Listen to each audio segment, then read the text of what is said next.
বাংলাদেশ নরসিংদী জেলা শাখার পক্ষ থেকে কিন্তু এই আয়োজনটা হয়েছে। তাদেরকে কি ধন্যবাদ দেওয়া যাবে? অসংখ্য ধন্যবাদ, অসংখ্য ধন্যবাদ। ধন্যবাদ উচিত নাই, মানুষের সেবামূলক কাজ।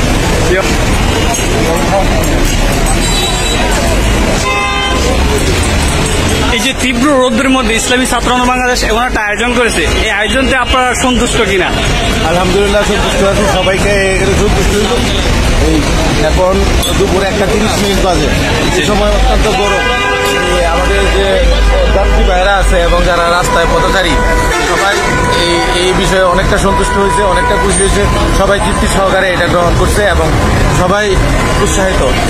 তো এই উদ্যোগটা অত্যন্ত ভালো নাকি, যে অবশ্যই প্রত্যেকটা সবাই করে, তাই আমি মনে করি এই গরমটা সবাই শান্তি পাবে। যারা রাস্তাঘাটে চলাফেরা করে অবশ্যই হাই স্ট্রোক, টানা স্ট্রোক থেকে এরা মুক্তি পাবে। আলহামদুলিল্লাহ।